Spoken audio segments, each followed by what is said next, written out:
Hey guys, welcome back. Happy New Year. It's 2024. We are back. We have some announcements to share with you guys. But first, we're going to talk a little bit about the KATT Williams Illuminati. Everything's being revealed. Gypsy Rose is happy about that D that she's getting. And, we're going to talk about all that stuff here on the show live. Welcome back, guys. I'm your host, Chris Fagan. Welcome back to a new year, a new day. It's T3 Media Studios. Talking to me is live. Now, I'm going to introduce our panel here. Welcome, returning champion, back after a hiatus. I'm going to say it like that. A hiatus. Who's the hiatus? Yeah, we got not Tyler Kazi. I forgot to fix that. I told you to fix it. Ooh. I was told to fix that, but I will do it once the camera changes. Yeah, we just don't That is not like Tyler. to him. That is who is that? I can't even recognize her anymore. That's all. That's Tabs. Hey, what's going on? How you doing? Hello. And also the person who's always like, I already told you to do that. I told you so. Viola Fagan. Rightfully so. Oh, guys, like I said, we have some topics to go over. If you guys don't mind, if you want to become a member to get all the ins over here, like, I'm put it like that. If you want to be on the in crowd, support the channel and support us on that level. I appreciate you guys. Become a member. Where this year, like I said, I got a whole bunch of new stuff to announce. We're gonna have some great things for our viewers, for our channel members, for our supporters and stuff like that. So as the weeks come by, I'm gonna tell you exactly what the new perks are for 2024. The 2024 perks. Don't worry about 2023. Those were the old perks. We got the new perks now. Don't worry about that. Listen to listen to us on our podcast. We have our podcast. If you don't want to catch us on our live stream, we're here on Twitch, Facebook, Instagram. Maybe we're not on Instagram now. On TikTok and all that other stuff. On YouTube, you can also catch our podcast and you can listen to us on the gym, because there's nothing more soothing than my voice when you're on the treadmill. Yeah. Any trips and falls is not my fault. Yeah. All right, I'm just letting you guys know. But The thunderstorm. here on the thunderstorm here at T3 Media Studios. One of the new announcements. So guys, if you're joining us in the chat, one of the things that is going to be happening, I'm going to announce it right now. We're gonna have, babe, if you don't mind, I think you got your tablet ready. I put Joy in charge of this. We have a game that's gonna be played with you guys. So there's a hashtag movie quotes game. Okay. So throughout the stream, you'll see a hashtag with an acronym of a movie quote. You guys have to figure out what these quotes are. These are classic movies.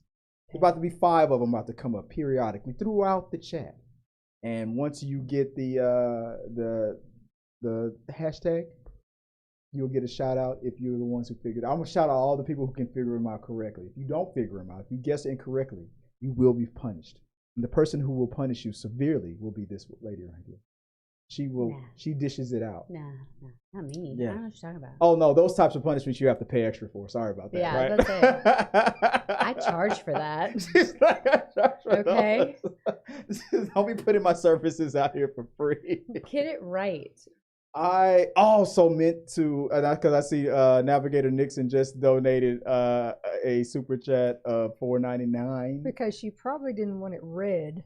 Probably, but I meant to change the settings to make all super chats red on our chat box. And if you do I didn't have time. I was getting the show set up, and I was going to change that because right now it's $5. If you do a $5 super chat and you send it in, a robot will read it out loud. It'll interrupt the show. Oh, nice. It'll read the super chat, and it'll give you a shout out. Very nice. Like that. So yeah, but at $4.99, I don't think it's gonna click in. So I don't know if she did that on, like you said, she did that on purpose or not. But that's kind of cool. Appreciate it. It says, what does it say, babe? You have control of it as well. You can pop it. Can you pop it up? If you got it, you can click on Nixon. it. Nope, on the right. There you go. You Go scroll up. There up. you go. Yeah, then you click on it. To see if it works or not. $4.99, it might not work. No, it's not gonna work. Happy It's New okay. Year, y'all. But it is a happy new Looking year. forward to tonight's show. Thank you. All right. I miss you too, Nixon. One of the other new announcements here, we just hit 11,000 subscribers. So thank you guys for 11,000. So yeah, thanks guys, appreciate it. All right, we finally made that goal. The new goal, that was the old goal. The new goal, 20,000 subscribers before the end of 2024. Okay. What do you think? Can we make it? I mean, we could definitely try. We can definitely try. That means no. Unless we go super viral for First something. of all, that does not mean no. That means we can try. We're That gonna just means there's no disappointment if it doesn't make it. Yeah, if you never try, you'll never be disappointed. That's Okay. the lesson for 2024. All right, okay. If you like it, I love it. Party on. One of the other new announcements. Welcome to this show is we are not on the rundown. I'm glad that I saw Tabitha telling all her social media followers on TikTok, it's called the rundown. I'm like, no. He has to do it. It's going to change next year too. No, actually, we have gone back. The answer is right behind you. Oh, I saw it. We have gone back to the original name of this show, the Talking Through the Media is Live. We are back to. I did a poll on all of our socials, and I gave a couple of options. One was Inbox, EN/box for entertainment news and box office. That was my favorite, Inbox. But I don't think people they didn't like it. The other, what was the other one I had on there, babe? Across the Streams. Across the Streams. I'm not opposed to Across the Streams. Yeah, all right. That was second place. Yeah, I'm not But opposed to when I averaged out I put a poll up on TikTok, on Twitter, on YouTube and everything, and the original title won. Do some shameless plugs on some products. I always call it official, unofficial commercials. Yeah. So I'm officially, unofficially sponsored by the people who made Joy's chair. I made a little commercial on TikTok about that, stuff like that. I bought this chair back in I don't know, April, maybe a while back. And if you want that chair, click on our link on T3Media/shop, and you can. All of a sudden got popular on TikTok. Yeah. She bought that damn chair a year before it got hot. And I was like, I have that chair. Yeah. Nice. Yeah, I dig it. so- It is a nice looking chair. I even said it when I walked in today. Yeah. I want that chair. And you're like, no. You got to get your own. T3Medias.com/shop. Other than that, I think, but I mentioned the super chat bot. I'm going to change the super chat bot to any donation. So usually it's set at $5 or more. If you send a super chat in, it'll read it out. By the way, do they have that chair in black? Yes. Yeah, they had a lot of colors. Yeah. Y'all want to get me that chair in black? I'm so for that. Yeah. Yes, tabs down with the brown. Yeah. That phrase can be taken so many different ways. I'm scared. You know what she's into. All right, guys. All right, let's get on to let's start the show off with headlines. Let's start it off. What's the first thing topic of the week of the new year? Of the new year. Stephen Yeun is sorry that he dropped out of Marvel's Thunderbolts and cites the strike and scheduling issues. I want to do a Marvel movie. Stephen spoke to Variety's Mark Malkin about his Thunderbolts exit, citing last year's SAG-AFTRA strike as one reason behind his decision to drop out of the upcoming anti-hero film. I think for me, time passing and things shifting kind of pulled me out of it. But Jake, I know, is going to do an incredible job, and I want to do a Marvel movie, he added. Thunderbolts paused production in May due to the WGA strike and has yet to begin filming following the end of the dual Hollywood strikes. When asked what Marvel movie he would like to work on in the future, Yeun replied, I think it's too early to say that. I probably pissed off too many people leaving, so I'm just going to say thank you for having me. I have some ideas, but I heard if you put it out there, you'll never get it, so I'm going to keep it close to my chest. We all know this actor from The Walking Dead. That's when I was first introduced to him. One of my favorite characters on The Walking Dead. So I was excited. Wrong. I don't know much about the character that he's playing in Marvel, but I am looking forward to the Thunderbolts. So I was looking forward to him playing that character. But when that whole thing happened a couple of weeks ago about when he did an interview, and He did a interview with because he has another show called what's that show, that cartoon on Amazon, Invincible. Yeah, he's the voice actor of that character Invincible on Amazon. I don't know if you've seen Invincible. It's great. It's a great show. Okay. The creator of Invincible was doing an interview and blurted out that he was in Marvel. That his lead actor, voice actor in his show is also about to be this character in Marvel before Marvel was ready to come out with it. So it was like, now did he get into a little trouble? Is that why he has to back out? Because Marvel, I mean, I know they don't like leaks, but it didn't seem like he was in any kind of trouble. But for him backing out, and now he's saying that, he's, it's for whatever reasons. I don't know. I'm a little disappointed. I'm hoping that that Marvel won't blacklist them. That's just me. I mean, we'll just get into the geeky side. That there's, a lot of these actors have multiple projects. Yeah. And they are spaced out to accommodate doing multiple things at once. But when this strike halted everything and then it restarted, everybody's now scrambling to start filming all at the same time, which probably would lead to look, I got 3 or 4 projects and they all want to go at the same time. So I can't do them all. So you're buying it? You're buying this excuse? So it's you buy it? The highest bidder wins. Yeah, it is a logical assessment of the situation, especially like you mentioned. Yeah. We had the strike. No one was doing anything. Everything comes back up and everybody's scrambling to get their stuff back started. Yeah. Well, what about these people that had things mapped out and planned out? That obviously is going to affect things. So I would hope that the people running these productions and understanding that you can't all just demand everything. You're going to get refused. I mean, people are going to have to pick and choose. I'm sure it wasn't solely the schedule. I mean, if you've got things start back with filming, you got multiple places that are all now like, we got to start now. Right. Okay, pick one. You're being pulled. You were supposed to do all of these projects. Yeah. I'm sure he had to weigh them and go, okay, look, this movie has this producer, this movie has this producer, this person has this history and has done these things and probably will do well or may not do well. This one's paying this. Probably have a lot of things to weigh. Yeah. Marvel hasn't done super great lately. So, I mean, that might have been a factor as well, where he was like... When asked if he would do a Marvel movie in the future, he was like, I hope so. I hope maybe backing out of this won't, upset people. I can understand if it does upset them, but I'm looking forward to hopefully one day. And I feel like he did it. He explained it in a professional way. It's not like he's dissing Marvel or saying anything embarrassing or anything like that. He's so he's totally professional. So I'm hopeful that he'll be in Marvel in the future. But I mean, that's just another thing that just happened in the headlines. Let us know what you guys think about that, and let's move on to another topic. What is the next topic on our the headlines portion of the show? Gypsy Rose says her husband's D is fire. Oh, really? Now, yeah, you like that, huh? From Yahoo Entertainment, Gypsy Rose Blanchard was recently released from prison. After her role in her mother's murder, and defended her husband Ryan Anderson against critics in a bold social media post.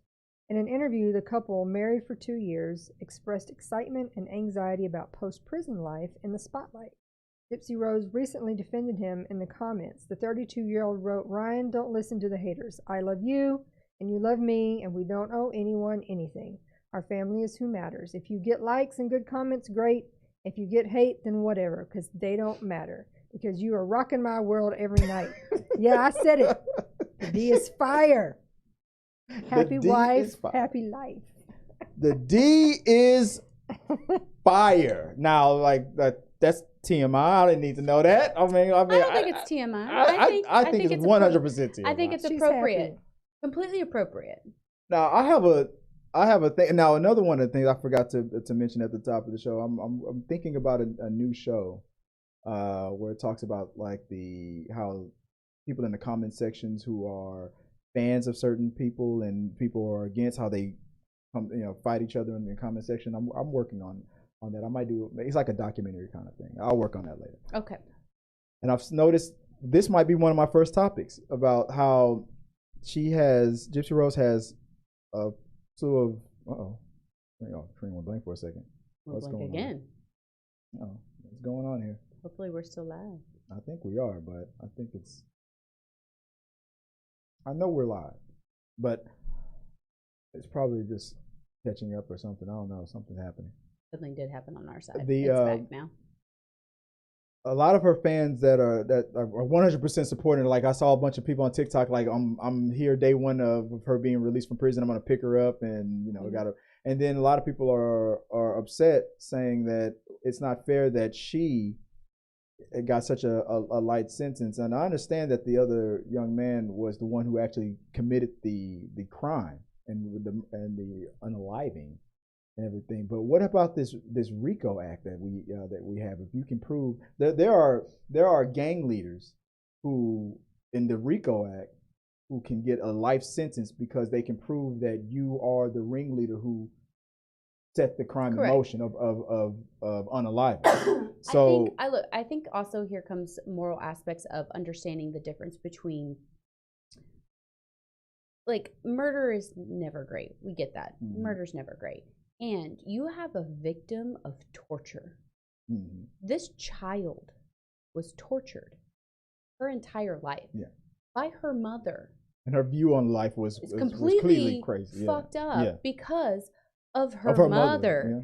Yeah. And it's like somebody being upset, and this is how I truly feel that her situation is. And it may seem unfair, and I'm going to say this as someone who is a person who's experienced this, which I don't think I've ever said publicly on this platform.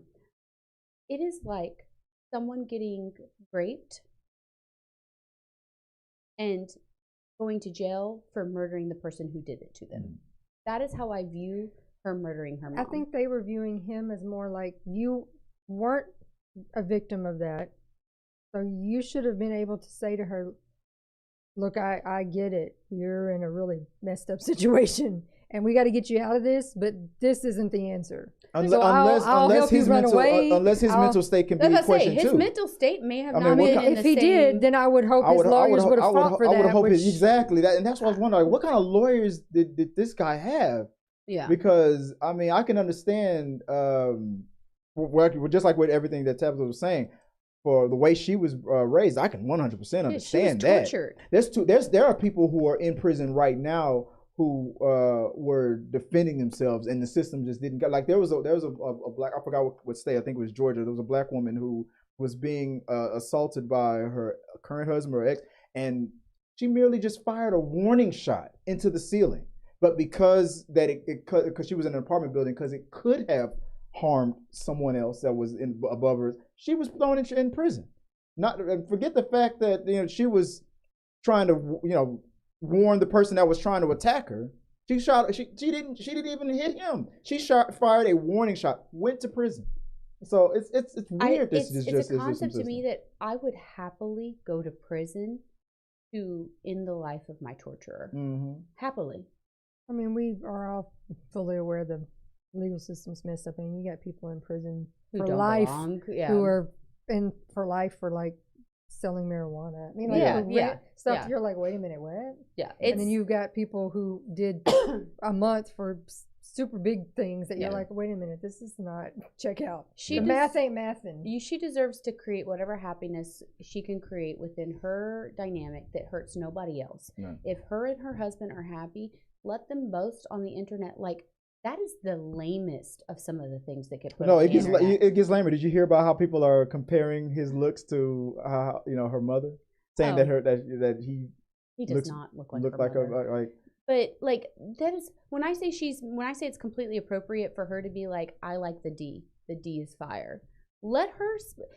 The things that we put on the internet are way worse than that. Mm-hmm. Way worse. Let her have her happiness. She deserves some happiness. She had a lifetime of torture as a child and survived.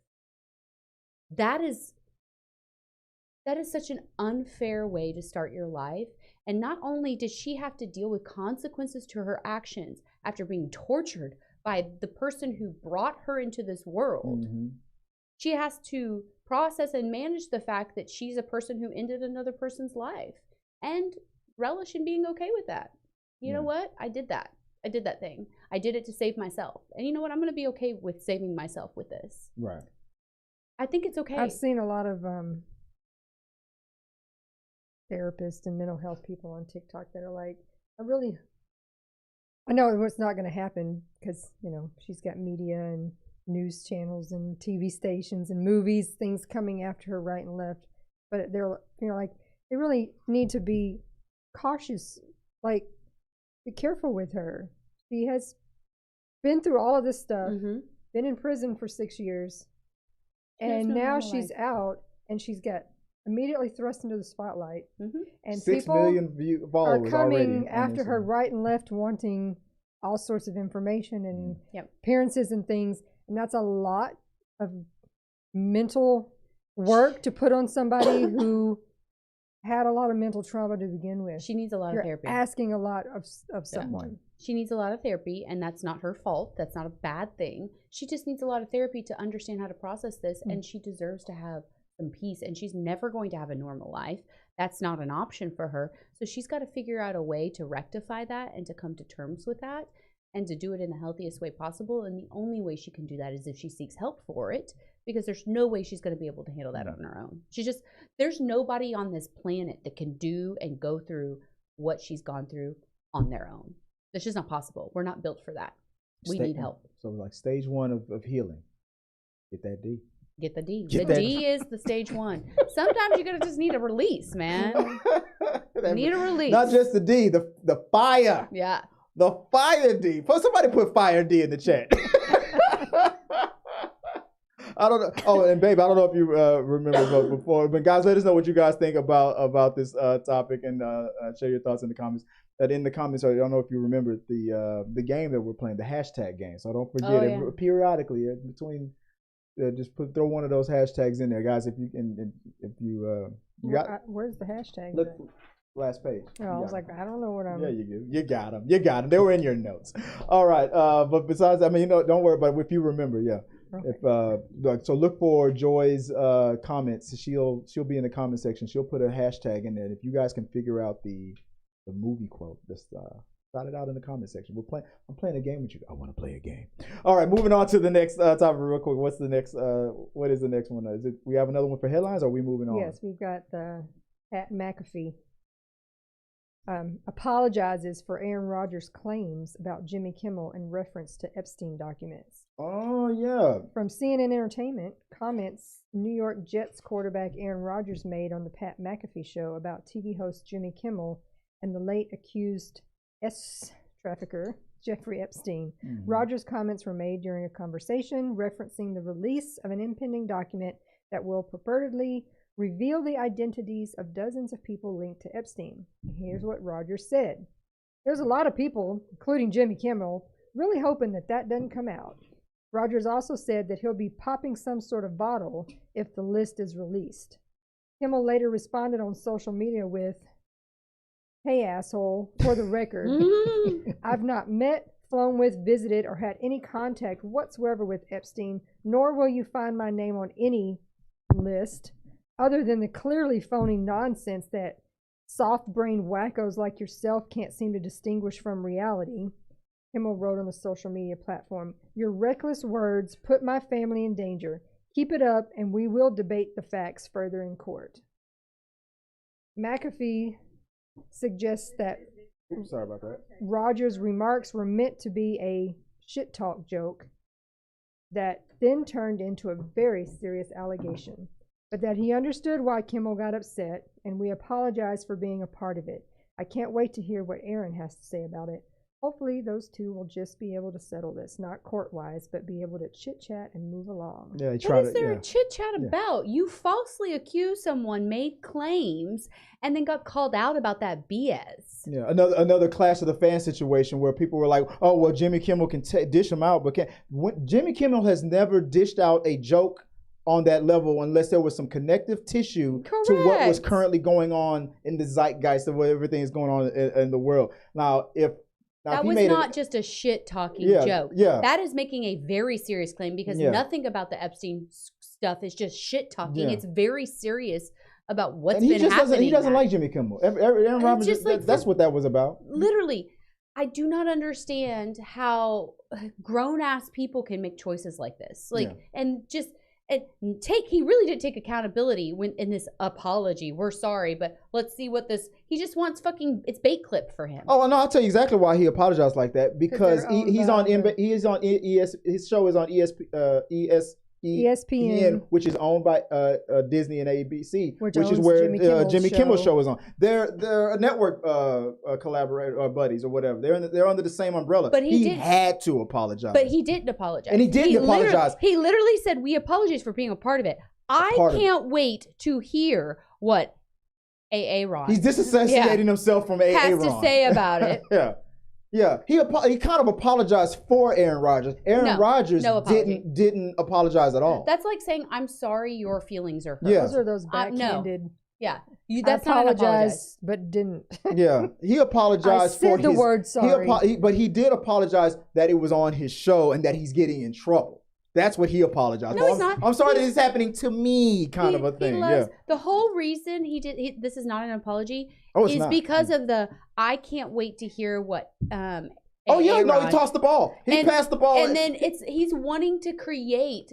He wants to create what is happening on this show right now that we're talking about him. Yeah, he wants the conversation. He wants to be in his name to be in the conversation. He wants his show to be in the conversation because that's how you get those likes. Right. That's how you get the viewers. He wants Aaron Rodgers to go to court, but him to just be in the conversation. Yes. So I mean that was he was being slick with it because Jimmy Kimmel, being a person who he understands comedy, he knows what it is. But Jimmy Kimmel didn't respond with that comedic response. He straight up, hey, asshole. He called him out and made it serious because it was a serious allegation. Oh yeah. Because that's not funny. Anything associated with the Epstein shit is not funny. Yeah. There's no joking about that. There's no shit talking because if you're shit talking about that means that you're demeaning the seriousness of what actually happened to the people that have suffered through that crap. Like name one time that Jimmy Kimmel made a joke like that. Now he might have made a joke on Epstein. Yeah.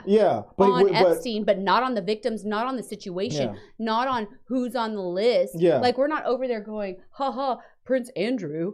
No, we're going, fucking hey, Prince Andrew is a part of this crap. Aaron is using these excuses of, well, he's made fun of me.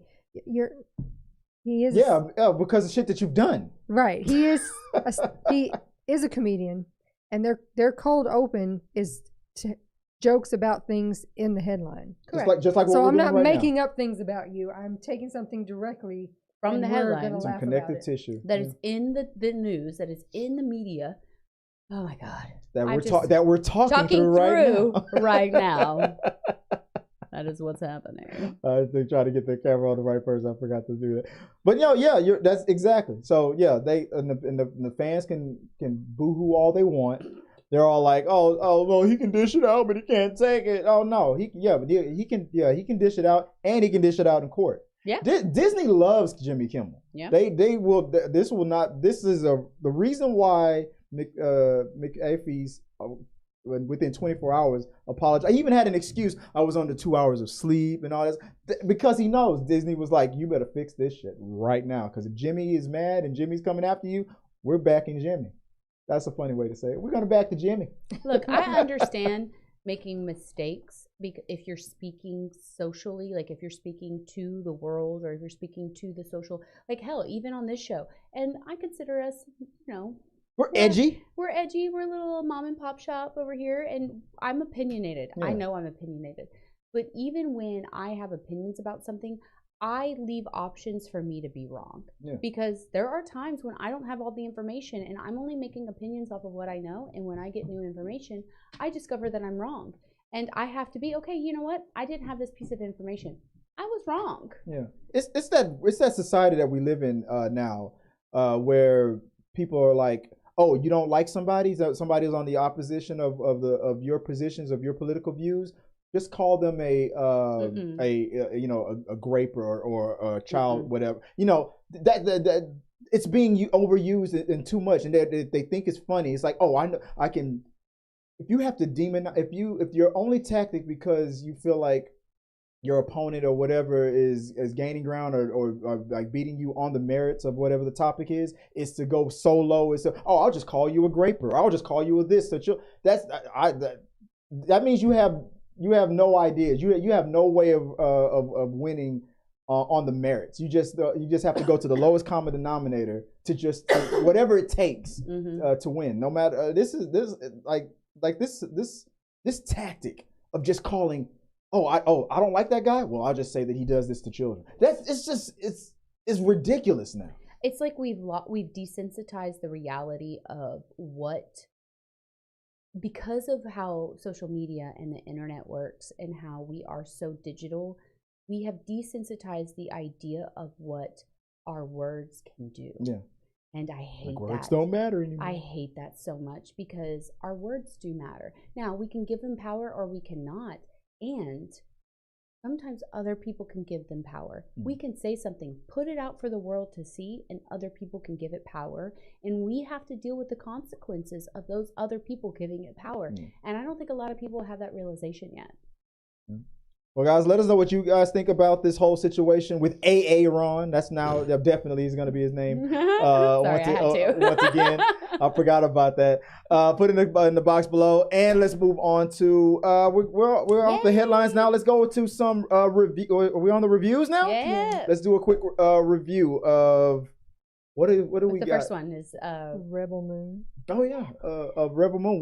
Now I didn't see Rebel Moon yet. I'm going to go see it, but we have somebody here who has. I saw it. We got I synced it. What is your thoughts of the Oscar anticipated Rebel Moon? I have a very middle of the road thought. I don't think it's fantastic, and I don't think it's the worst thing I've ever seen. Now, what I think that is, when you watch this movie on Netflix, but mind you, you've got to consider it. This is part 1. There is a part 2.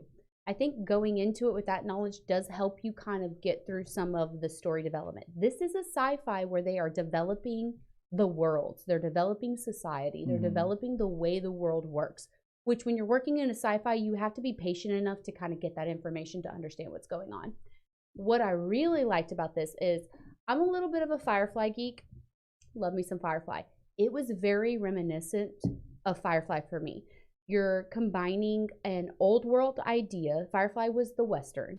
For me. New world idea, which is the sci-fi part, with a cultural idea. For Firefly, it was like an Asian culture infusion into those 3 things. With this one, it's kind of like a cultural dynamic of our societies now. So you're getting kind of this blend of what their idea of society is and blending that in with this like older world Viking-esque kind of idea with the sci-fi aspect. Right. So when you're going into it with that knowledge and that you're blending these sort of components together, it was fascinating to me. I enjoy these kinds of storylines. I find them very escapisms. Like, I like to escape into these worlds, and I think they're fun, and kind of discovering the way that these worlds work is very entertaining, because sometimes they fall in the lines of like things that we can relate to now, and then sometimes they fall into these ideals that we wish our worlds would, relate to now. And I like that because it kind of gives you a sense of reality, but with this expectation of a utopia idea, and like, it definitely revolves around the kicking it to the man sort of thing, like, the rebels coming up against the man, which is of course always a winner in the sci-fi world. And I really enjoyed it. It's not in my mind anything that's sort of like it's the best movie in the world, but nothing groundbreaking. But I really enjoyed it. I really enjoyed too. I don't know if it was just my TV. Sometimes TVs can change the feel of like a scene that you're seeing. But like watching them camping in a scene felt very realistic. It's funny you mentioned. I remember hearing one of the critics saying that moment was bringing that moment up, a campfire situation. Yeah, right? yeah, it was over the campfire. That's exactly it. I heard negative and positive things about it, but yeah, I liked it. It was very much almost like a realist feel. Like you kind of felt like you were sitting around the campfire yourself, like that kind of viewpoint, living in it.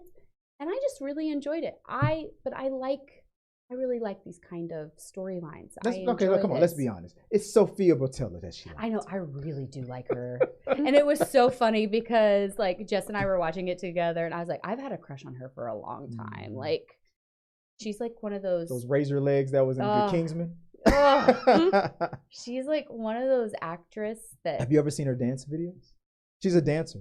No, I she's a professional. Yeah, she's a professional dancer. I would be like, go on. Okay, now go on YouTube and TikTok. Type in her name, dancing. Yeah, you will not be disappointed. I've watched her throughout some other movies, and she's always been a fighter in movies, and she's beautiful in her fighting skills, which makes sense if she's a dancer because you have that ability to understand your body. Star Trek 3, she was in that. She was in a lot of she's got the ability to hold these kind of roles, and it really portrays in this movie. And I really enjoyed the complexity of building the story and building the worlds and creating these sort of like detail-oriented ideas that, you know, are similar to what we have, but also very different. I liked it. To me, it's just kind of like one of those things that I just enjoy watching. Okay. All right. Well, let us know what you guys think. I'm still gonna check it out. I gotta check it out. I don't know if Joy's gonna check it out with me. I don't know if Tabs talked you into it, but I mean, it does have what's his butt though from the show with the bikers that I never watched, but I didn't watch that either. But Sons of Anarchy. Everybody loves Sons of Anarchy. Sons of Anarchy. Yes, Sons of Anarchy. I never watched that show, but Charlie Hunt. Everyone loves him. He's very handsome. Him. And then it has the guy from Game of Thrones, and he was also in Black Orphan. Ed Skrein, I think. I don't know if that's he the main bad? No. He's the farmer in the movie. Alfonso Herrera is one. Nope. I'm looking at the cast right now. I don't know. Not him. That's another one of the main characters. He's the farmer in it. Like, him. Michael Huzman. Mm-hmm. He was also in Game of Thrones. He was also in Black Orphan, which is another. He was a really great character in that one too.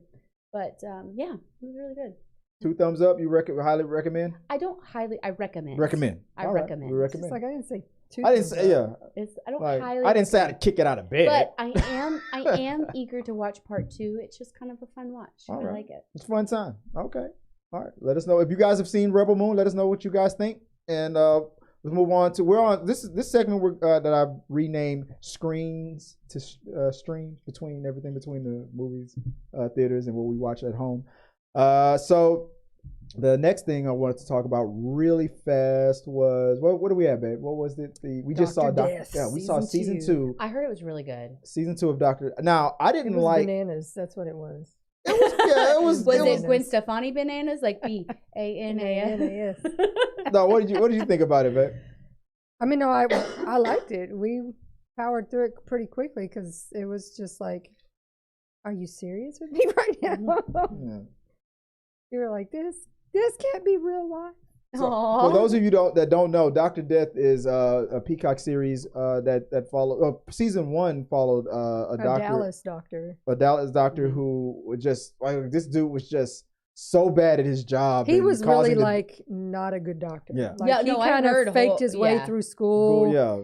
And didn't even very mediocre doctor. He didn't even complete really technically all of his hours. There's a podcast about it like that's supposedly really he never did all the things he needed to do, and it kind of just got. And what was season 2? What was season 2 focused Season 2, the guy is a real doctor. Yeah, and it probably really wasn't that he wasn't brilliant at the original stuff he was doing. His goal was to try to just got.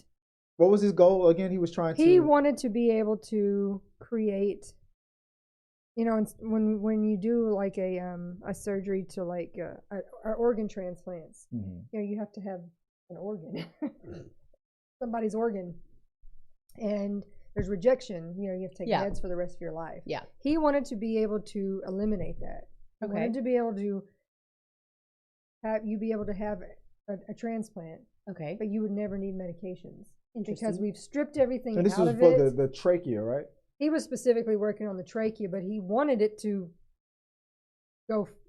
He wanted it to work so that it would be for everything. Yeah. So it's basically you strip everything out of the organ, and then we're going to reseed it with that person's stem cells. Okay. And then it will grow to your body, your own cells. Yeah. So then you wouldn't need them. Okay. The principle, fabulous, makes sense, but didn't work. But it didn't work. Okay. Yeah. But he was The science convincing wasn't there. everyone around him that it did indeed work. Ah, so was he doing transplants? He was experimenting on people. He was every time he would do an operation, he would change something. I love that reaction.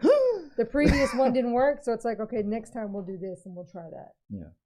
But he's just telling people like, oh no, I did the studies. We did all the things. And that was the main problem of the he kept getting away with just gaslighting everybody. I'm so brilliant and because he was a really great doctor. Because he was a true narcissist. They just believed him. They were like, well, no, this man is great. Every time something went wrong, oh, that other doctor fucked it up. Why do you think narcissists are so successful? It's because they're good at charming and they're marketing. good at gaslighting and they're good at this. His main thing was, but all these people already had a death sentence. So what difference does it make? I mean, he doesn't have a bad point there. They were dying. That's what covered it up, but there were some of his initial way that he was able to even do these transplants were because they were called compassionate use. So these were people's last ditch efforts. Yeah. And that was how he got able to do those particular things. But then he started branching out to people who these weren't their last ditch efforts. He got greedy. He got greedy. And he was faking that he didn't even have the proper paperwork to do them on Yeah. So he was taking away people lives. That, yes, they may have had a terminal illness, but they still had a long time to go. Yeah. And he kept that very short, and they were tortured. Yeah, if somebody had a year, he cut it down to a damn day. Some of these people lived the one lady that they specifically talked a lot about was 191 more surgeries she had to have because of this. She was constantly having to have things fixed and repaired, and she went blind, her hair fell out, she lost her teeth, couldn't walk anymore. I mean, she was tortured. Oh my God. It was bad.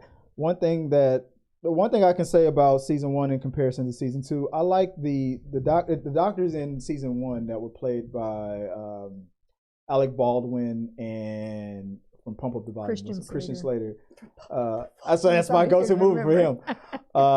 Those two doctors when they had their targets set on him being a bad doctor and stuff. Those two together on screen was so good. Now the guys that we had, the two doctors that we had, our heroes on this one, they weren't bad either. I loved him. I don't know, wait for him to pop up. Mandy Moore was the one of the journalist. Well, and in true narcissist fashion, he wasn't just fooling people medically. These two doctors. He wasn't just fooling people medically on the medicine side. He was also being very truly narcissistic on the journalist side because he was married, but he was also in relationships and true narcissist fashion. Doing his got thing. into a romantic relationship with a journalist to keep the good PR and going. lying right and left like, I'm no baby. Very smart. I was married.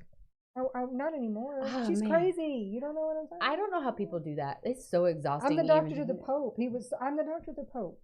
I'm the doctor to Obama's. He was listing off all these people that. Oh my God. Yes. Obama was like, I ain't never met that motherfucker. They're all going to come to our wedding. The Pope's officiating. Yeah. No. And they just wanted to believe it so bad. I can't watch this show now. Man, it was this is real though. Like I know, I can't watch this show now. But she was like, afterwards, it was like, why in the world was I believing this? Because there's a true narcissist. Because of that Fire D. Any of this. Fire D. See, that's the thing that I think is so unfair is when people are the victim of a true narcissist, not someone who's just using the word left and right to fuel their argument. When someone is dealing with a true narcissist, you are a victim of some serious mind F's. And that does not mean that you're not smart. Typically, a narcissist goes after the smartest people. Well, and she was like, I mean, I'm a journalist. This is what I do for a living. How did I not see it? Yeah. And this man had me believing they do that on purpose. They do that because that's where they get the thrill. That's where they get the thing that sends them to do these things. And they are skilled in, they have an ability to be empathetic in a way that allows them to make you feel like they feel what you feel. Yeah. It's severe, and people who are victims of that do not get enough credit. They just don't. it creates so much shame and a shame spiral that's not fair because narcissists trick people daily, daily, at every moment of the day, and they work at it. They practice. They start little, they build up, and they use these skills for their benefit in the long run. They play the slow game. They aren't trying to win fast. They have planned out their steps 14 steps ahead of you and then predicted all the different routes and have prepared for those routes. These are meticulous people. Yeah. And people don't, you should feel no shame. I'm serious. No shame if you fall because for it. all of this stuff was mainly out of the country. Mm-hmm. It goes through a whole different court systems because it was multiple countries, not just one. Yeah, just one. And was he like a traveling surgeon for these special cases? Well, he's trying to get places to grant him money and the funds and the facilities. So, he starts at one and then branches to another country with a whole other facility. And then it's like they're all trying to how do we prove that people who are already dying were ultimately fast forward? And then after a while, the hospital, which is one of the most prestigious hospitals in the world, they're so invested that when they realize, oh shit, what they're saying about this guy might be true, but we're so invested in this guy. It's probably better to it's so embarrassing. It's better to just cover it up and just keep it going. They were threatening to arrest the other doctors who were whistleblowing. Take out the whistleblower. It was embarrassing. Well, he does finally get takes years, but they do finally convict him. And he's been in jail for 2 years, but he's about to get out. He did not lose his medical license. What? Because it's another country. They do things differently. So technically, he'll still be able to practice somewhere, I guess, if somebody wants to believe Obamas. I mean, I would hope people would be like, no, we're going to pass on that. Yeah. Somebody out there, I guess, would. I hope so, too. Yeah. Nah. Jesus. Louise, at least do a background check on your doctor and make sure they didn't go to jail. What if Dr. Death from season 1 and the dude from season 2 they meet in real life? Be like, my season did better than your season on Peacock. Well, guys, no, it was pretty good. I think I enjoyed season 1 slightly better, but I did the part with Mandy Moore and the whole the love bombing that he did on her and taking her brain for a loop and that journey that she went through from being totally involved to finally breaking the spell, that was pretty much a great little journey right there. I think I might have a difficult time watching that. I'm not gonna lie. I kept singing "I'm missing you like candy" through the whole time I was watching it. That's a throwback, guys. Look it up. If you don't look it up. That's Mandy Moore. All right. Let's move on to the next segment we got on the show. It's the rundown. It's time for the return of the rundown. I literally just lipped what he was saying because I knew what was going to come out of his mouth. The rundown. We're back. This is something I just wanted to talk about. I got the wrong thing up. I didn't come up with a list that I really wanted to, so I thought of something that was kind of funny for New Year's. I don't know if you guys. I tried to do the in game. I matched the in game part where Tony Stark snaps his finger when he says "I am Iron Man." I tried to time that with the countdown to New Year's 3, 2, 1, and he snaps his finger. I was off by 10 seconds. I fucked it up. I blew it. I think it's a neat idea. I just honestly had a hard time going, oh God. I was like, John Wick.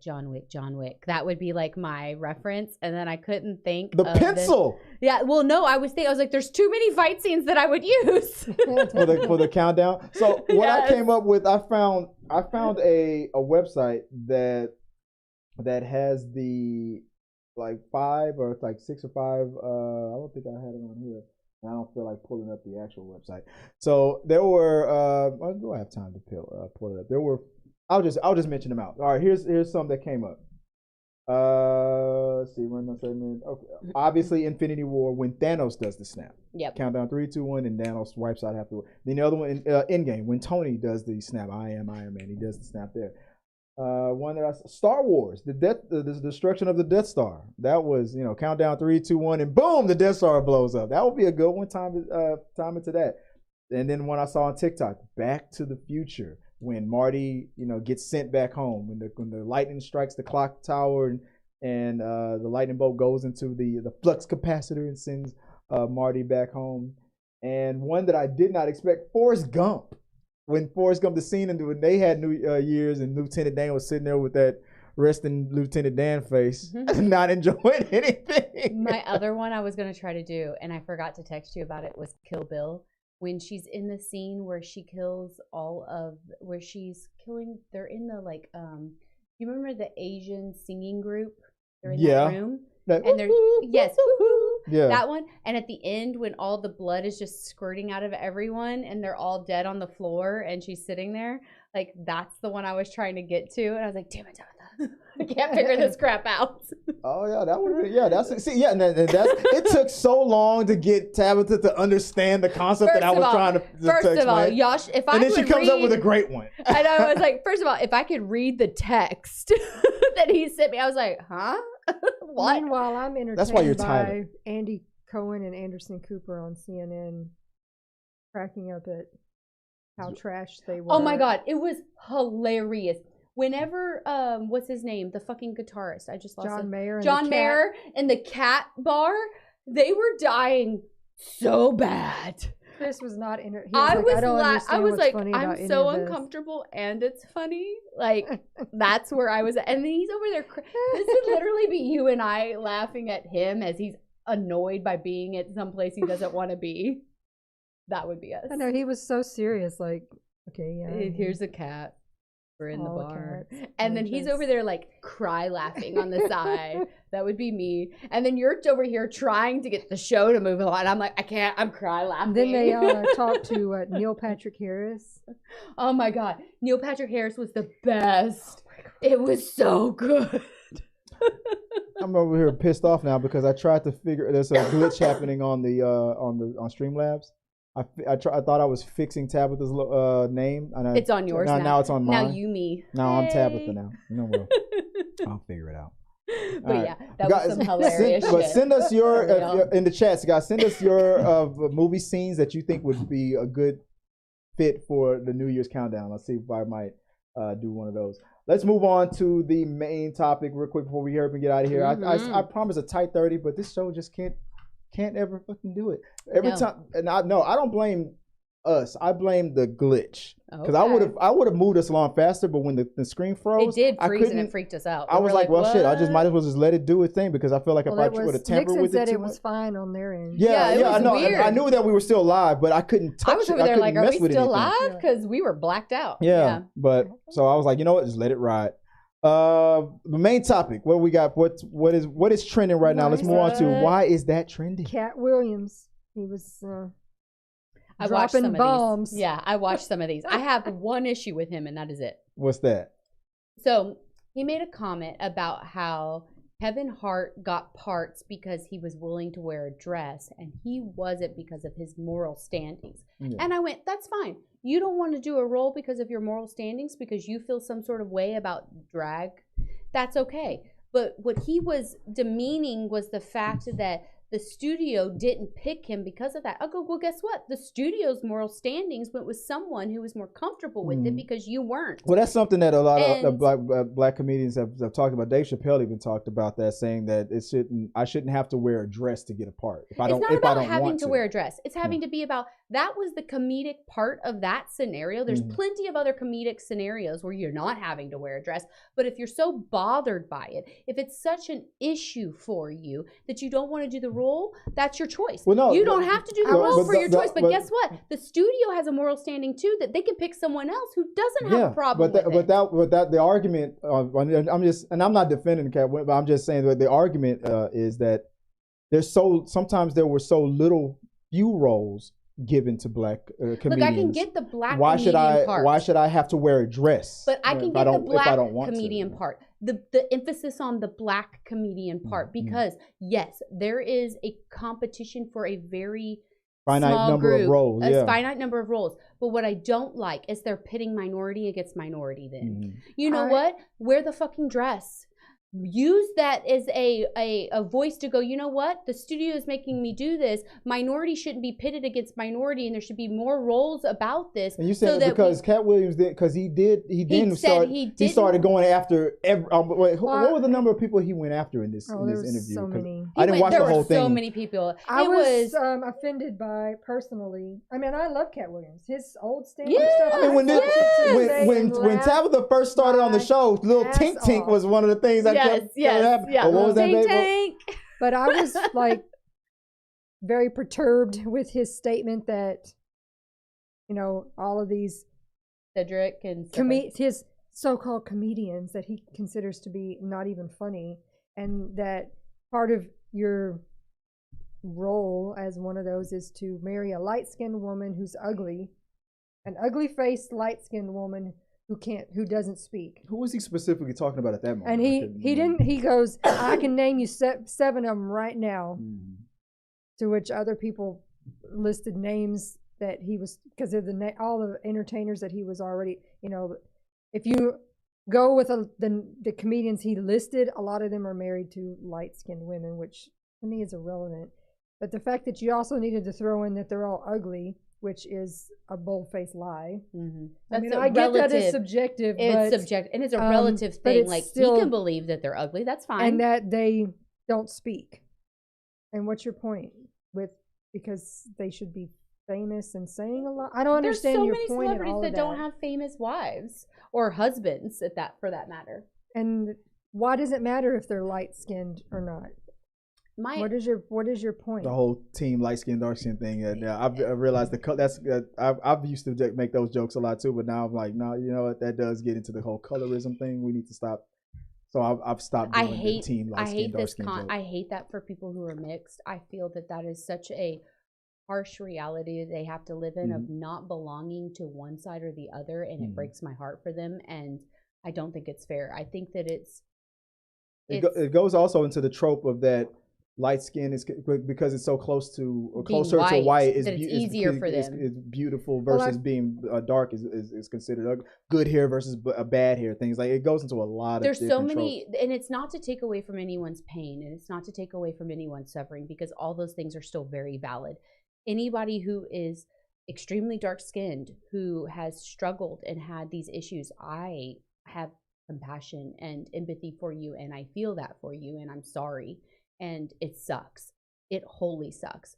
And just as much as you don't want anyone to take away your pain and your mm-hmm. struggle, don't take away someone else's pain and someone else's struggle. Yeah. Just because you don't understand a lighter skinned Black person's struggle doesn't mean that it doesn't exist. Just because someone who's white, who claims that because they've never seen systematic racism, doesn't mean it doesn't exist. It exists, mm-hmm. and it's a real thing. And it sucks that we have to prove that to white people sometimes, and I hate that. And consider how you would want to be treated in that situation if you were the other shoe. And it's a matter of understanding compassion for both sides, in the sense of light-skinned people, they have their own struggles and their own hardships where they just don't belong on either fucking side, and they have to create their own community and their own ideas, because nobody will accept that they struggle on either way, and everyone thinks that they have it easier every other way. And I just felt like that was an unnecessary jab that served no purpose. You want to expose the Illuminati, the comedic bullshit. You want to expose how it's unfair and whatever. That's great. Throw all that out there. But what does their wives have shit to do with anything? Yeah, that was an unnecessary, pointless jab. Well, what was it? That those women didn't do shit to deserve. What was one of the other people he attacked on there?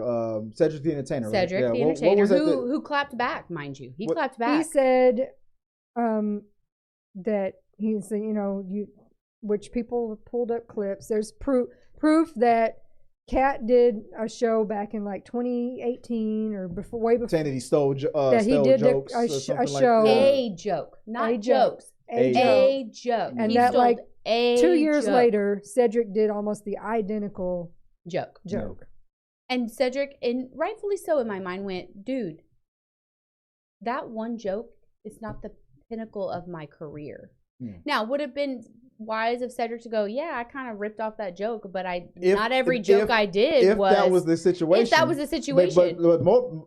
But it is possible that two people can have similar experiences in the similar community. Correct. So how do we know that this? I mean, but one thing with comedians is now. But if he did steal a joke, that is a no in the community. And I understand that, but when you're claiming that somebody stole your joke, you better have receipts.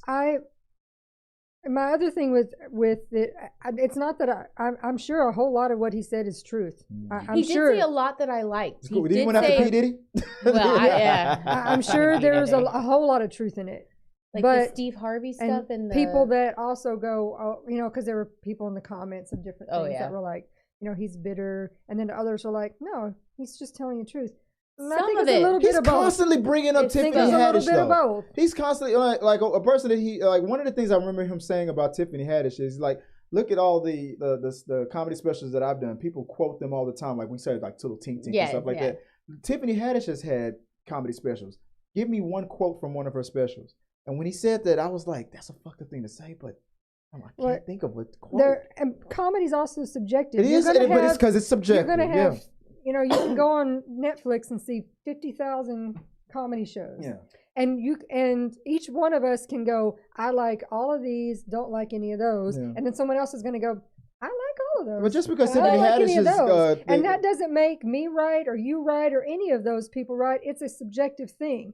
So he's fine in saying he may have been totally done wrong many, many times and that things were unfair and... But why throw everybody else under the bus to say that? For me, I have a problem with you putting other people. Yeah. It's fine to say, I think what they did to me was unfair because they let him do something that they wouldn't let me do. That's one thing. But to say, I think what they did was unfair, and here's why. Because I'm the greatest that ever lived, and every single one of those dudes over there suck. They aren't funny that's subjective. Yeah, you're right. It's subjective. They couldn't be funny if they tried. And that's why I agree with that. That's not a very fair statement. And I think that what was missing with that Tiffany statement is there are different types of comedy. Yeah. There are what you would call your slapsticks that have and then there's your one-liners. There's your things that you quote. There are different types. There's comedy that is politically driven, where it's an idea that you find funny. There are things that is more of a quip. There are different types of comedy, and he is trying to make a comparison of, in my mind, that is two different types of comedy, and that's not okay. You don't get to say that he's not a goat. I think he's freaking hilarious, but I don't think he's a goat. That is reserved. It's because it's subjective, and it's subjective for me. Just because I couldn't think, just because at the moment when he said that, I was like, I can't think of a Tiffany. Then something just popped into my head. And there's certain things that go viral. That scene that Tiffany Haddish did in that movie Girls Trip with the fruit, that went viral.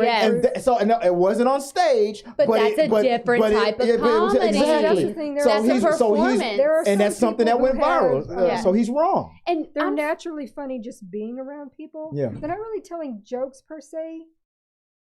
They're just funny when they speak. Yes. They have comedic timing, but it's not like they tell jokes. Yes, I agree 100%. Because I work with people that are hilarious to just. Be but I could not get on stage. You live with somebody who's hilarious. I'm not going to get on. Yeah, I'm not going to get on stage and do a show. I'm not that kind of funny. Like I don't tell jokes. Yeah, I'm just. These are jokes. There's witty, and then there's jokes. There's conversation, and then there's performance. There is so many different ways that you can do this. His ideology of, well, I'm the greatest at the stage, stand-up well, you've admitted on this channel that you don't like giving that GOAT title to people real willy-nilly. So no, I don't. Chris and I watch, we haven't in a while, but porn? Ridiculousness a lot. I hate that shit. What, porn? No, ridiculousness. Oh yeah, you love porn. I do. No. They haven't had a lot of the earlier episodes, you had a lot of guests on. I don't like laughing at people, and I think that's why I don't like that show. She's like, don't ever go to a comedy show. I don't like laughing at people. No, like laughing at people's like, expense. I know. I don't like that. That makes me uncomfortable. Well, those people submit their own videos. I know, and it makes me uncomfortable. Like they're seeking something, and then I have this whole moral complex, and it creates a fucking. That's not their morals. Let them win those money. Let them win that money. America's money. It's an internal battle that it just makes me not enjoy like it. A you problem over there. The guests. Yeah. Like sometimes they would have a guest that's an actual comedian, like somebody who's supposed to be funny, but the entire episode was very boring. They weren't very funny. But then you'd have some other random person, you don't even know who they are, that were hilarious the entire episode just because of random, like conversation, just random conversation. And they were hilarious. You'd be like, I was surprised. I wouldn't have thought that would be funny, but that was the best one we've seen in a while. They were hilarious. That works with celebrities too. Like when you're watching celebrities get interviewed on late night shows and stuff, and you're like, oh, this person was so great in this movie, and then they bomb in a freaking interview. They have no personality, but they're a freaking fantastic actor. And then you have the ones that are in all these like teeny bopper movies that are successful, but when you get them on an interview, they're freaking hilarious and they have personality and they just vibrate this wonderful energy. And you're like, oh my God, I love watching interviews with this person. They're freaking hilarious. Yeah. Adele is naturally funny. Oh my gosh. Have you watched her freaking concerts? Like her feet hurt and she like bitches about it on stage. And I'm like, this bitch my people. This bitch my people. Like, she's hilarious. I'm about this. Like that kind of stuff. I feel like it is an unfair assessment of him to create this ideology of if you can't make a one-liner that people remember, you aren't a good comedian. Right. That's not all that comedy is. Just like not all comedy is slapstick. Just because I trip over something and fall and it's funny does not mean that that's the best type of comedy. It's all subjective. Yeah, there's slight, subtle hints of wit that come in. I love British humor. I love the slyness and the dryness of the humor. Joy loves fart jokes. Well, like he said, I've had 12 Netflix specials. Some of these people have. I can't remember but 3. But I'm like, so we've seen tons of other comedians, and they're not that have multiple episodes Netflix. And some of them are funny and some of them aren't. I put it like this. You're gonna hate Jerry Seinfeld doesn't have to do 12. Yeah, he can do one every 5 years. But here, I'm going to make a statement on that, and you might hit me for this one, but I'm going to say it. Grey's Anatomy has how many seasons? And I think that show is shit now. Just because you have multiple things. Well, no, that's but I'm just saying we have. We've watched a lot of comedians, and we've watched some of the specials, and we're like, that's hilarious. And then see another one, we're like, it's not good. The Simpsons has been on for almost 40 years, but I mean, it's not. It's like the same story over and over again. It doesn't hit the way it used to. Now I've caught up with it with my kids, and I have to admit I was kind of wrong. It does still kind of hit, but still, years ago. I don't need to watch the new episodes. I still watch my Greys. See, I know. I was like, please don't hit me. But do I like them all the seasons? No, I still watch them because I need to be caught up. But do I like them all? No. Yeah. And when I watch all my old ones, I watch only up to a certain season, and then I repeat. It's just this concept of I've had 12 specials, and that makes me the great. And we watched his newest one, and I was very excited to watch it because he's funny to me. I think he's funny too. But the last one that he had, it was not funny. Not funny. Yeah. It wasn't funny. Now, and before we go, he had a few little jokes here and there that you're like, that one's all right, but the majority was not funny. Before we go, one of the things that I remember hearing that was that Kevin Hart finally responded back. Back to him saying that I didn't see that. It was a while ago though. It was like when is he going to start taking responsibility for his own career and the things that he's done? He's going on this tour of just tearing everybody down, but doesn't own his own shit. Yeah, exactly. I'm like, everybody else is responsible for their own. Like, is it the Illuminati? Maybe the powers that be. Like here's something that like people remember. It used to be kind of known, especially for the black comedian community or whatever, that there was only like one at a time. First you had Eddie. First it was before Eddie Murphy, it was Richard Pryor. It was Eddie Murphy. Then it was Chris Tucker. Like it went in. It had waves and it had turns. And then when it after the Chappelle, then when it got to Kevin Hart, for some reason I thought that his 5 years. I was waiting for it. I was like, his 5 years is about to be up. A couple of years, couple of movies, got a couple of specials, and now we're gonna move on to the next one. But he stayed. he broke the cycle. The special he did where he did the stand up in his home. Do you remember that special that came out during the pandemic? Pandemic, I didn't think that one was very funny. Yeah, but Kevin Hart's fame, his movies and everything, his status at the top is not over. I mean, after Chappelle, it went to him, and I thought I was waiting for the next comedian to take his spot. It never happened. He's still the number one, and it's been years. But on top of that, there's been other comedians that have gone. Is he number one because of movies and stuff? Is that what we're considering? I mean, it's because I don't think he's the best stand-up. No, but his tours sell out more than any other comedian. I think that he's a very mainstream driven because of his movies, and that may be what he's got going for him. But there's been other comedians that have also equally been as mainstream and have sold just as much, if not more. But it seems like they had a timeline where they would pop and then they would kind of like drop. Like Chris Tucker was up there for a while. Then the next one, then the next. I've only seen a couple of Kevin Hart's specials. But he is still the number one comedian right now. I laugh at him more often with his banter with other people. Oh yeah. Like the Olympics with him and Snoop. Yeah. And that might be the thing. He has this ability to connect differently. But because he stayed at the top and never dropped off, other comedians have risen with him, like Tiffany Haddish and other things like. And so now I feel like without even trying, or maybe it was on purpose. He has expanded that platform where we're not saying, oh, it's just one at a time anymore. Now it's multiple black comedians are up there getting the Key and Peele and stuff. Like all this stuff was happening now at the same time. It wasn't just a one at a time. I feel like he broke the cycle, and I feel like Katt Williams was up there too, but he was one of the ones who kind of rose and kind of. He has his core base, fan base. I'm a fan of his. Yeah. I just didn't like the way he felt. Like there were things that I thought that he did well, like him giving accolades to Steve Harvey and other comedians who he felt were underdogs and not appreciated in a way. But when he really started getting this sort of, he changed this viewpoint of this self-victimizing aspect of himself, and really, it's a turnoff. It really became very much hey man, you need to stop pointing the fingers at everyone else. Yeah, just like he point said. At you and go, okay, what am I doing in this moment to create the situation for myself? Not to say that he didn't have struggles, not to say that there weren't hurdles, not to say that he didn't get screwed over in some situations, but he was not the victim in every moment. Yeah. And even in this moment where he is speaking out, he's not the victim.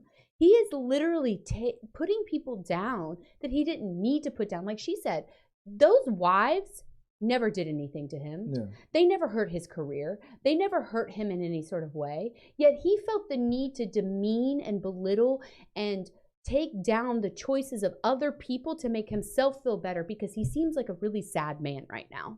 Yeah. In that whole system, because I've watched a lot of those videos. He seems where it went from him creating accolades for other people and it went towards him victimizing himself, that's when it turned to him being a sad little man. Yeah. And it was unfortunate because I genuinely like him. But everything, just because Kevin Hart has an ability to connect with maybe the next generation, the youth or whatever, better than the other comedians out there, doesn't mean that there's some Illuminati conspiracy brainwashing the kids to like Kevin Hart. He's a short. Katt Williams was that little dude. Yeah. Now Kevin Hart is the shortest comedian out there. He's got a funny voice, and the kids. And I get what he specifically called out, which I totally forgot about the two shows. But again, a lot of it just has to do with TV and the marketing. So there was the show way back in the day that was Hanging with Mr. Cooper with Mark. Mm-hmm. I forget his name, but I remember the show. Yeah, he was a comedian and he was a principal or whatever in the school, and then that was on for a few years or whatever and ended, and then a little bit. LL Cool J's in the house knocked it off. No, a few years down the road, they basically copied the show with Steve Harvey. Yeah, and I forget that actress's name, where they're all in school. Cedric the Entertainer was in it. They're all teachers and in school, and it was almost like that identical thing. Y'all do realize this happens in white culture, and too. I was like, living he's single complaining, and saying, well, it's because the other guy hanging with, I can't think of his name, that comedian, he got shafted, and Steve Harvey, who's not even a real comedian and sucks, got pushed. And I'm like, but this is what happens. Steve Harvey and other videos. But it's like, but this is what happens with TV. Marketing and marketable stuff. They already copy shows right and left. Yes. So I'm not sure why you feel like it's a conspiracy when it happens all the time. Across the board. Literally, Friends to How I Met Your Mother. The amount of storylines that are identical, and you're talking to a person who's watched both of those shows a bajillion times. I mean, and now that was a ripoff of Living Single. Now we've got Abbott Elementary, which is principals, teachers, kids. Are you saying that's a copy as well? I mean, it's like we recycle shit constantly, man. I mean, just because the producers of those networks and stuff might have a better working relationship with this comedian versus Katt Williams and stuff. That happens a lot. It is what it is. Now that could be the situation. Now there might be a ton of executives out there who would go, oh yeah, Kevin Hart, I love working with him. We did great business together. And then they go, what about your experience working with Katt Williams? Oh, and then they might have a laundry list of complaints and bad experiences. That might be why you're not working with these people anymore. But let us know what you guys think about this whole situation with Katt Williams. Is it really just about the Illuminati?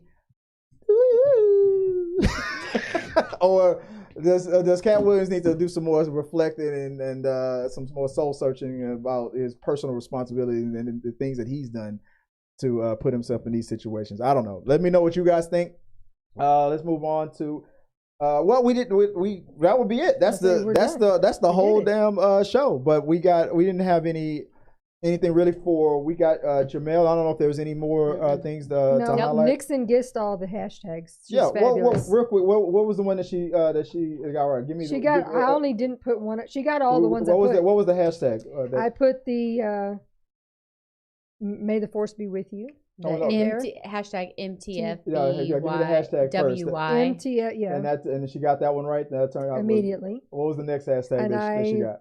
Put TNCIB. Oh, which one? The TNCIB. There's no crying. There's no crying in baseball. Oh, this one?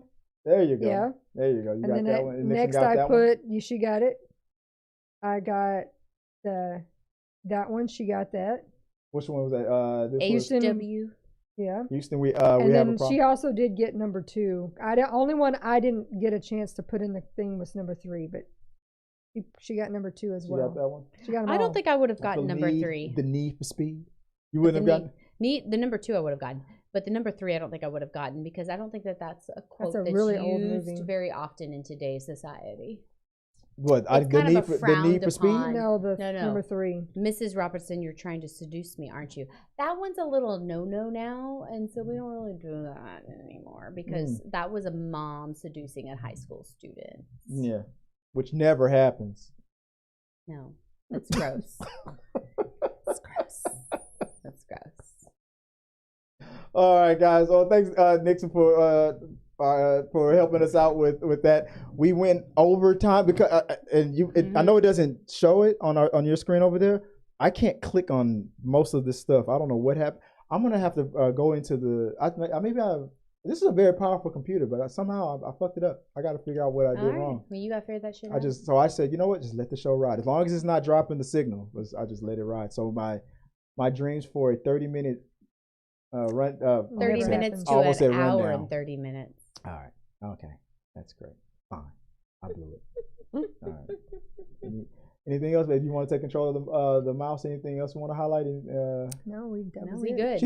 Nixon said I did the need for speed. She did. I said the only one we didn't do was number Mrs. 3. Robinson, number 3. The one I said no one would have gotten because it's inappropriate. That's not the reason they would have gotten it.